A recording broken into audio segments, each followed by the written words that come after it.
네, 앞전에서는 그 대만 해협에서 미국 공군이 압도적 우위를 가지고 있다. 그래서 그 중국이 대만을 공격할 경우에 그 대만 해협에서의 그 에어 도미넌스를 미국이 장악할 수 있다라는 그런 말씀을 드렸습니다. 그렇기 때문에 아직 중국이 감히 공격할 생각을 못하고 있는 것일 수도 있겠습니다. 두 번째 주제는 요거는 조금 학술적인 논문인데 그 타니샤 파잘이라는 그 미국 미네소타 대학 교수가 있습니다. 제가 그 사람이 2007년에 쓴 책을 읽고서 대단히 감동받고 정말 잘 쓴 책이다라고 생각을 했었는데 바로 그 책이 또 미국에서 가장 잘 쓴 책으로 상도 받았습니다. 여러분들이 보시겠는데 책 제목이 국가의 죽음입니다. State Death. 아주 제목이 대단히 썰렁한 책인데 제가 이런 제목을 보고서 그래서 주문을 해서 읽어보고서 제목은 썰렁하지만 정말 잘 쓴 책이다라고 생각을 했었습니다. 부제가 The Politics and Geography of Conquest, Occupation and Annexation. 그러니까 나라들이 다른 나라한테 영토를 뺏기고 점령당하고 그래서 나라가 죽는 거 그런 얘기를 쓴 책인데 이 사람이 결국 이 우크라이나 전쟁에 관해서도 그런 논문을 하나 쓰고 그것이 바로 Foreign Affairs 2022년 5, 6월호에 이제 이 게재가 됐습니다. 인터넷에 있는 버전으로 저는 읽었는데 그 제목이 The Return of Conquest, 정복 전쟁의 시대가 다시 돌아오는가 그런 뜻입니다. Why the future of global order hinges on Ukraine. 왜 미래의 세계 질서는 우크라이나에 달려 있느냐. 우크라이나가 지금 러시아가 원하는 대로 끝나면 앞으로 이런 전쟁이 아주 수두룩하게 터지게 될 거다라고 쓴 겁니다. 예, 옛날에 모든 전쟁은 영토 정복 전쟁이에요. 영토 정복 전쟁입니다. 그러니까 몽고가 점령하고 징기스칸이 몽고지. 징기스칸이 점령하고 또 일본이 한국 점령하고 임진왜란 같은 거 다 영토 정복 전쟁이죠. 예. 그리고 독일이 폴란드 점령하고 체코 점령하고 1차 대전, 2차 대전, 나폴레옹 전쟁, 옛날 전쟁은 전부 정복 전쟁입니다. 그래서 그 전쟁을 공부하다 보면은 전쟁의 가장 중요한 이유는 뭐냐? 영토 빼앗기, 땅 빼앗기다. 그랬는데 2차 대전 이후에는 땅 빼앗기 전쟁이 거의 없습니다. 그래서 영토 전쟁이라는 개념이 우리 국제정치학에서 조금 사라진 편이에요. 근데 이 타니샤 파잘 교수가 만약의 경우 요번에 우크라이나가 러시아한테 병합되거나 나라를 뺏기게 될 경우에 이 비슷한 전쟁이 다시 그냥 막 창궐할 거다라는 그런 논문을 쓴 겁니다. 타니샤 파잘 교수는 그 이름도 그런데 완전한 서양 사람은 아닌 것 같아요. 이게 인디안 같기도 하고 인도 사람 같기도 하고. 근데 이 사람이 공부를 정말 잘하는 사람입니다. 이 사람이 하버드 대학을 졸업했는데 학사로 하버드 대학 수석으로 졸업을 한 사람입니다. 그래서 스탠포드 대학에서 이제 정치학 박사를 받아가지고 지금 현재 미네소타 대학 교수를 하고 있는 이런 학자인데 아주 좋은 그런 글을 많이 쓴 사람입니다. 이 책에 아주 정말 중요한 내용이 있기 때문에 잠깐 말씀을 드리면은 이 책은 이 타니샤 파잘 교수가 1816년부터 2000년까지의 국제정치를 다 공부한 겁니다. 1816년은 나폴레옹 전쟁이 끝난 해인데 바로 1816년부터 국제정치를 이 민족국가의 시대라고 얘기합니다. 그 이전까지는 왕들이 중심이에요. 왕의 나라지 국민의 나라가 아닙니다. 근데 1816년부터는 국민국가, 국민이 위주가 되는, 그러니까 오늘날하고 국제정치가 비슷한, 그래서 1816년부터 2000년까지, 그러니까 184년이죠. 그 기간을 공부를 했어요. 근데 이 교수가 그 기간 동안에 국가라고 이름을 걸었던 나라가 207나라가 있다는 사실을 발견했습니다. 다 뒤져본 것이죠. 그런데 서기 2000년을 딱 끊어서 보니까 그 207나라 중에서 66나라가 없어요. 죽었다 이겁니다. 그러니까 이 교수가 국제정치 184년 동안에 있던 나라의 3분의 1, 32%가 죽었다. 그러니까 국제정치는 정말 나라가 너무나도 쉽게 죽는구나 라고 했는데, 그 죽은 나라 66나라는 왜 죽었을까가 이 책의 그 연구입니다. 66나라는 그 죽음의 이유가 뭐야? 나라가 왜 죽었어? 옆에 나라가 때려 죽인 겁니다. 폭력에 의해서 죽은 겁니다. 그런 나라가 66나라 중에서 75%예요. 66나라 중에서 50나라가 옆 나라한테 맞아 죽었다. 병 걸려서 죽은 게 아닙니다. 경제 잘못해서 죽은 게 아니라 옆 나라의 침략을 받아서 없어졌다. 그래서 이 사람이 국제정치에서 국가들한테 제일 중요한 것은 역시 국가 안보다. 이렇게 죽는 동네에 살고 있으니까 여기에 보면은 조선이 일본한테 폭력에 의해서 죽은 거로 돼 있고 그 죽은 애를 1905년으로 했는데 이 사람이 국가의 죽음을 어떻게 정의했냐면은 외교할 수 있는 능력을 완전히 뺏겼을 때를 죽은 거로 칩니다. 완전히 병합되기 전이라도. 그래서 1905년에 을사늑약이라고 그러죠. 그 조약으로 인해서 한국의 외교권을 박탈당하기 때문에 죽은 거나 마찬가지고 이것은 뭐 실제로 큰 전쟁은 안 했지만 폭력에 의한 죽음에 카운팅을 한 겁니다. 그래서 이런 그 훌륭한 책을 썼는데 이번에 논문은 이제 이 우크라이나하고 러시아에 초점을 맞췄어요. 앞에 이런 말이 나옵니다. 타니샤 파젤이 푸틴의 생각을 쓴 거예요. 푸틴은 우크라이나를 결코 독립국으로 존재한 적이 없었다라고 선언한 사람이다. 우크라이나는 독립국이 원래 아니야.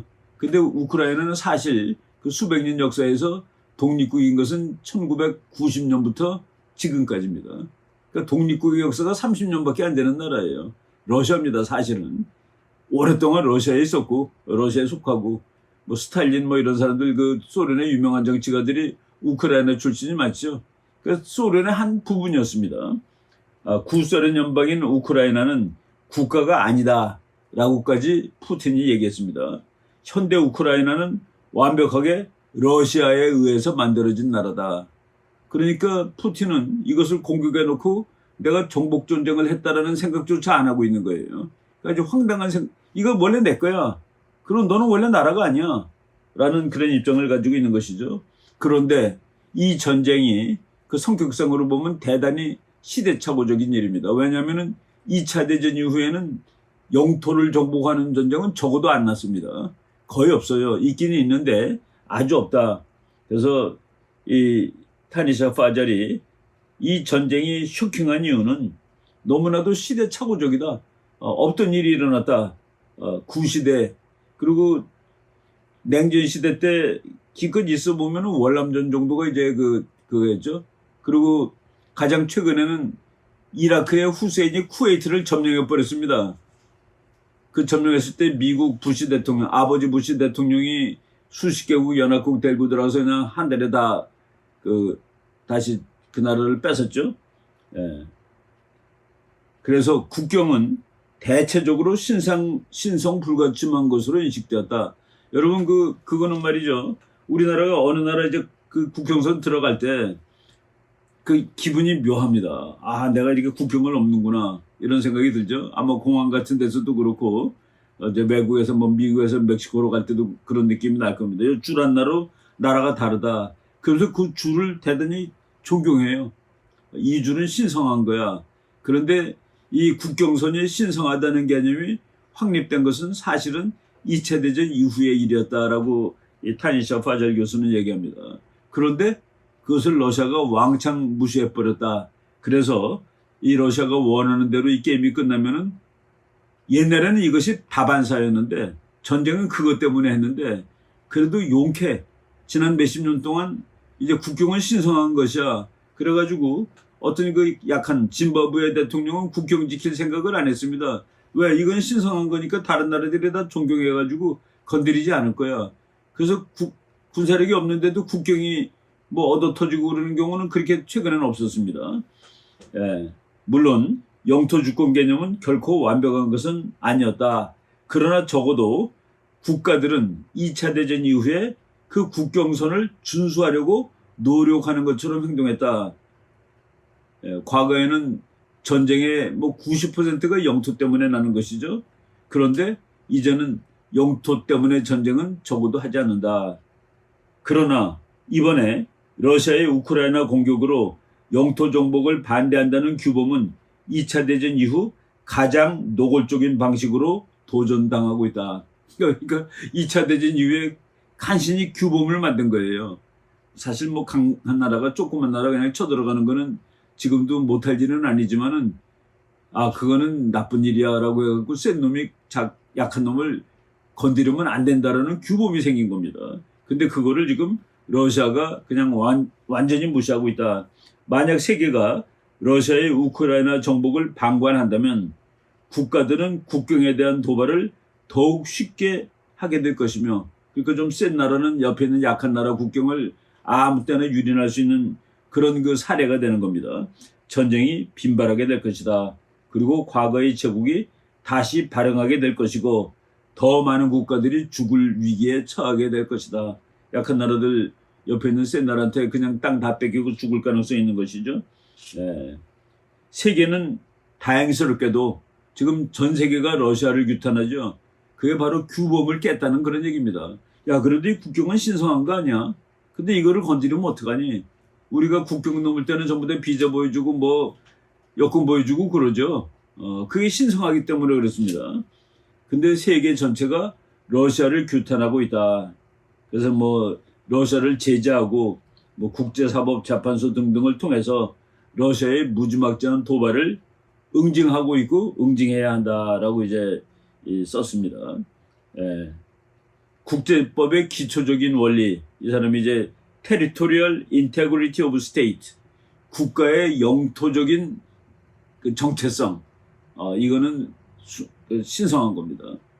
그래서 독도 가지고 싸우는 거예요. 그 돌성 가지고 신성한 거니까.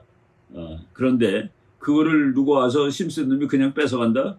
그러면은 이제 국제 질서가 다 깨지는 것이죠. 그런데 러시아 때문에 국가의 영토적 정체성, Territorial Integrity of State가 위기에 처하게 되었다.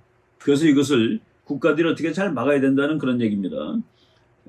이제 뭐 쭉 역사적 사례 이제 밝히면서 학술적으로 쓴 논문인데, 국가의 죽음, 이 사람이 정의를 내리기를 외교 정책의 권리를 공식적으로 잃어버리는 일. 우리나라가 외교권을 일본한테 뺏긴 1905년. 그래서 이 책에 보면은 한국이 조선이 죽은 해가 1910년 합병당한 해가 아니라 1905년으로 기록되어 있습니다. 이 학자가 이제 자기가 연구를 위해서 정의를 내린 것이죠. 세계 무대에서 독립국가로 행동하지 못하는 경우 그 나라는 더 이상 국가가 아니다. 그렇죠. 조선이 1905년부터는 더 이상 국가가 아니었다. 그리고 1816년부터 1945년 2차 대전 이후에는 그런 규범이 생겼기 때문에 2차 대전 전까지 보니까 평균 3년에 나라가 하나씩 죽습니다. 3년마다 국가 하나가 지구상에서 사라졌다. 당시의 국가 숫자는 지금의 3분의 1밖에 안 됐다. 그리고 이제 당시 국가들의 4분의 1이 폭력적으로 죽었다. 이런 그 국제정치가 이제 험악하다는 것을 이제 역사적 경험적으로 증명했습니다. 수도가 적군에게 점령당했고 영토가 병합되었으며 세계에서 더 이상 독립국이 아니게 된 나라가 이렇게 많았다라는 그런 얘기를 하고 있는 겁니다. 그런데 그런 나라들이 어느 경우에 더 이렇게 죽는 나라가 많냐? 라이벌 사이에 위치한 나라들이 더 위험하다. 당연하죠. 중국과 일본이라는 라이벌 사이에 낀 한국, 러시아와 독일이라는 라이벌 사이에 낀 폴란드, 뭐 그냥 수차례. 그래서 1772년부터 1795년 동안 폴란드는 오스트리아, 러시아, 프러시아에 의해 분리가 되었고 100년 동안 유럽에서 아예 없었다. 그 폴란드가 100년 동안 지도에서 없어졌었습니다. 파라과이가 1870년 없어졌다가 다시 나타났고 아르헨티나하고 브라질이 싸우는데 가운데 있는 파라과이가 없어진 것이죠. 그리고 일본의 청일전쟁, 러일전쟁 때 한국이 없어지고, 바로 이런 사례들이 역사에 드문드문 나타나는데, 오늘날 그런 것들이 그래도 몇십 년 동안 이제는 그런 일은 없어. 국경은 중요한 거야. 근데 그런 것을 하게 된 것이 뭐 윌슨 대통령의 민족 자결주의라든가, 뭐 윌슨 대통령이 그랬죠. 한 민족이 한 영토에 살 수 있는 권리가 있다. 그래서 그 영토의 그 소중함이라든가 어떤 국가를 한민족이 만들어가지고 살 수 있는 그런 것을 윌슨 대통령의 민족 자결주의를 통해서 이제 규범화가 된 겁니다. 그런데도 불구하고 이것이 이제 완전하지 못하라고 파젤 교수가 쓰는데, 윌슨의 민족 자결주의 때문에 한국이 3.1운동을 일으켰었습니다. 그런데 그때 미국이 한국을 열심히 도와주진 않았어요. 그래서 윌슨의 민족 자결주의는 유럽에 적용되는 것이었지, 독일을 향하는 것이었지 일본을 향하는 것이 아니었다는. 그리고 미국이 윌슨 대통령이 민족 자결주의를 주장한 이유를 타니처 파젤이 조금 비판적으로 썼습니다. 그때 미국은 영토를 완전히 다 장악해서 더 이상 영토에 대한 야심이 없어졌을 때 이 말을 하더라는 그 얘기죠. 그러니까 국제정치가 다 그런 겁니다. 사실은 도덕군대처럼 얘기를 했을 때도 이제 국가들은 영토 전쟁을 하면은 안 됩니다라는 말을 하는 나라가 보니까 자기는 바로 그 전까지 영토 전쟁을 해가지고 원하는 걸 다 가졌어. 바로 이런 식으로 파젤 교수가 은근히 윌슨 대통령을 비난했습니다. 그럼에도 불구하고 윌슨은 영토의 규범에 기여하였다라는 말을 이렇게 썼습니다. 우크라이나 전쟁은 앞으로 더 많은 나라들이 다른 나라를 복수시키는 방법으로 사용하게 될지도 모르는 시금석이 될 거다. 미국 대통령 루즈벨트도 그 영토에 관한 원칙을 만들어 놓고 다른 나라를 침략하면 안 된다고 그랬는데, 루즈벨트 대통령이 오스트리아가 독일한테 점령당한 것을 인정을 했대요. 왜냐하면 거기까지만 해. 더 큰 전쟁을 하지 말고. 그러니까 이제 그 어떤 규범이 완벽한 것은 아니다라고 얘기를 하고 있습니다. 2차 대전 이후에 영토 침략이 있었어요. 있긴 있었는데 그것이 달라진 그 근거를 파젤 교수가 재밌게 내고 있습니다. 소련이 헝가리를 점령했다. 베트남이 캄보디아를 1978년에 침략에 들어갔다. 미국이 이라크를 그리고 아프가니스탄을 침공하였다. 그런데 이것을 과거의 영토 정복 전쟁이라고 보지 않는 이유는 이 나라들에 가서 정권만 바꾸고 나왔습니다. 정권을 바꿨기 때문에 정치관은 바뀌었는데, 그러니까 예를 들어 미국이 바꾼 거는 친미 정권이겠죠. 소련이 헝가리 가서는 친소 정권으로 바꿔놨죠. 그렇지만 헝가리라는 영토는 그냥 있었다. 그래가지고 이제 그 규범으로 이제 바뀌는 겁니다. 그러니까 저 나라가 내 말을 되게 안 듣는다 해서 가서 정복해 버리는 게 아니라 그 나라의 대통령만 바꾸고 나오는 것이 2차 대전 이후의 사례인데, 그럼으로써 국경과 영토는 신성하다라는 개념을 이제 형성시켰는데, 그거를 러시아가 지금 깨고 있는 것이냐 하는 그 질문입니다.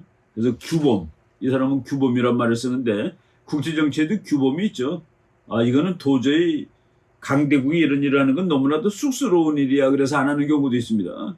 그래서 아무리 그 국제정치는 정글의 법칙이 적용된다 하더라도 그래도 낯가지러운 일들을 안 하는데, 그 중에 하나가 그 국경선을 그래도 숭고한 곳으로 존경해주는 그 규범, 그것이 이제 생겼고, 그래서 2차 대전 이후에 영토 정복의 사례는 대폭 줄어들었다.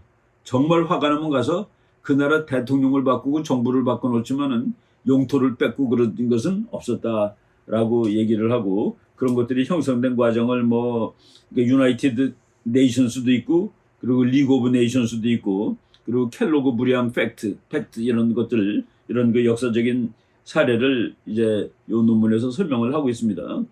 강대국들, 조그만 나라를 막 때릴 수 있는 나라들도 규범을 가급적인 따랐다. 사실 미국이 멕시코 같은 거 건드려가지고 다 밀고 들어가지 못하겠습니까? 캐나다 밀고 들어가지 못하겠습니까? 근데 그런 거 안 하죠. 강대국들도 참았다, 이런 얘기입니다.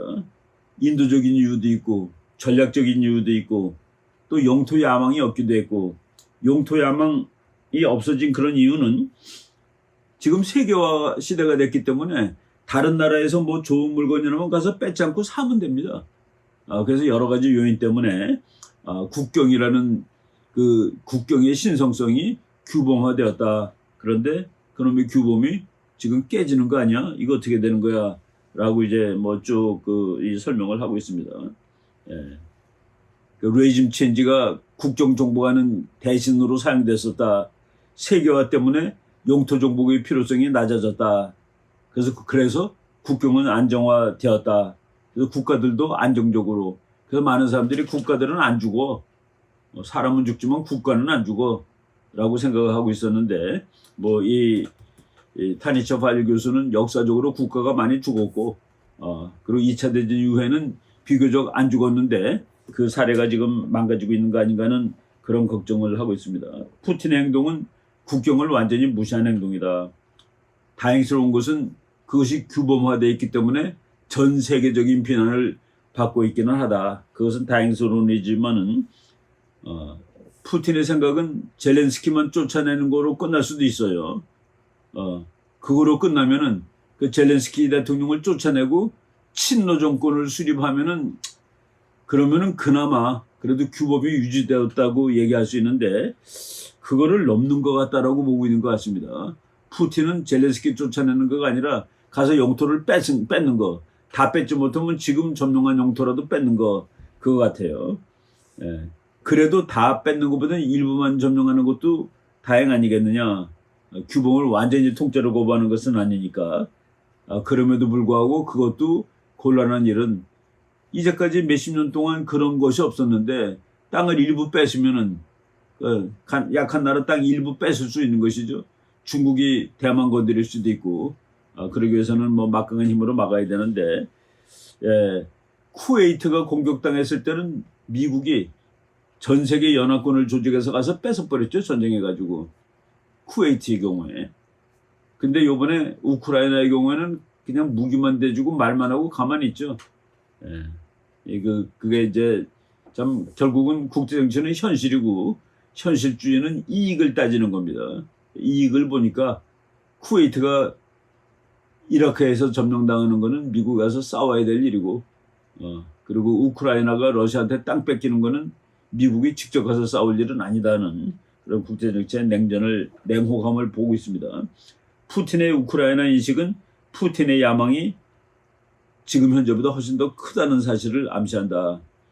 푸틴은 유럽의 지도를 다시 그리고 싶어 할까? 만약 러시아가 우크라이나 전체를 점령한다면 그때 영토 정복이라는 개념은 다시 국제정치에서 부활되는 계기가 될 것이다. 그래서 저 전쟁이 어떻게 끝날지 모르는데 정말 현실주의자는 키신저 박사는 최근에 그렇게 얘기했죠. 젤렌스키 지금 뺏긴 땅을 러시아한테 주고 전쟁을 끝내. 그걸 다시 찾아오기에는 너무나도 힘들고 그리고 지금 전쟁을 끌면은 너네 국민들이 너무나 많이 죽을 것 같아 하는 그런 얘기를 했습니다. 걸프 전쟁하고 미국은 다르게 행동하고 있는 것이죠. 아마도 대만이 공격당하면은 미국은 우크라이나에서 보인 거랑은 완전히 다를 겁니다. 미국 비행기 분명히 뜰 겁니다. 그래서 아시아에는 아직 전쟁이 안 나고 있는데 참 이 타리셔 파절도 그래요. 이 규범을 지키기 위해서 미국이 지금 영토는 신성하다는 규범을 지키려면은 우크라이나에 가서 러시아랑 싸워야 되는데 그거는 3차 대전 되는 거 아니냐. 그 교수는 이 파절 교수는 그 규범을 위해서 3차 대전을 일으키기는 그렇다라고 거기에 대해서는 조금 좀 미국이 가서 싸우는 거는 거부하는 그런 입장을 이렇게 표시하고 있습니다.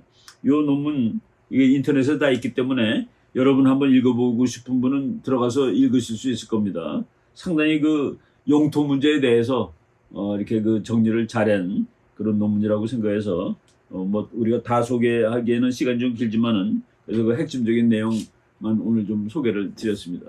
오늘 강의 이 정도까지 하겠습니다. 여러분 감사합니다.